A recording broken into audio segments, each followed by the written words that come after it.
Hey ladies and gentlemen, this is Carmine Sabia for Explain America, and there's a big problem for District Attorney Alvin Bragg in the Stormy Daniels case.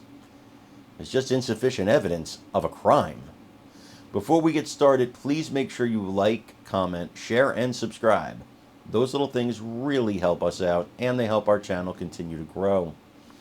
Now, legal experts are weighing in on this, and they're saying very clearly there is insufficient evidence of any kind of crime here. This case was cobbled together with some of the worst witnesses humanity's ever seen in a trial, some of the worst people with the worst characters you've ever seen, and they still can't point to the crime. Now, we are weeks into this trial, and the prosecution's still not pointing to a crime. They're showing that there was a payoff, that Michael Cohen absolutely paid off Stormy Daniels, that Trump paid for Michael Cohen's legal services, and now people like me, people like Megyn Kelly, who were pretty certain that Trump had this affair with Stormy Daniels, we're starting to doubt it.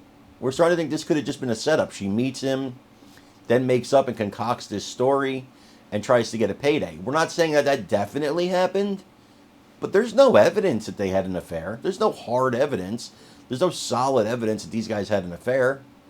It's just her word. His word says they didn't. Now, Trump's history of being with a lot of women, of course, weighs against him. But that history doesn't mean anything. It doesn't mean that he did this. And even if he did, it wasn't a crime. And paying her to be quiet is not a crime. So where's the crime, Alvin? Where's the crime? I want you to watch this video of this legal expert taking it down and let me know what you think. As always, please remember to like, comment, share, and subscribe. I'm Carmine Sabia for Explain America. We love you guys. God bless you. Take care, everybody. We can check that off because the fact that Cohen is taking yet another oath itself was quite an attraction. And obviously he's going to get Cuisinarted on cross-examination. But it was really interesting before his testimony to watch this effort to get in the agreement of the accountant. That was such an obvious and dishonest move by the prosecutors. You have to wonder whether this judge is having second thoughts about his failure to stop this case, or at least force the prosecution to be clear about it.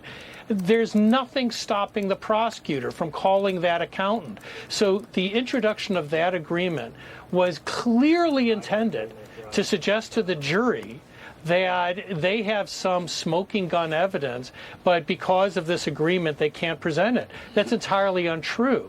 And so Merchant was right to say, I'm not going to let you do that. But it goes to how this is a Potemkin village of a case. They're proving stuff that's not in evidence while leaving suggestions of stuff that is in evidence with the jury. So the thing to keep in mind is, when the prosecution wraps up its case, the defense will stand up and make a standard motion for a directed verdict to say that there's insufficient evidence to support a crime in this case. That's an extremely powerful argument because you've seen we're still debating what that crime is. Even on this network, you have people disagreeing as to what the theory of this case is, and the prosecution is about to wrap. Now, what the prosecution is worried about is that even Judge Merchant may just say, you know what, I gave you a shot and you didn't sink it, and so I'm going to direct this verdict. I'm going to issue an acquittal.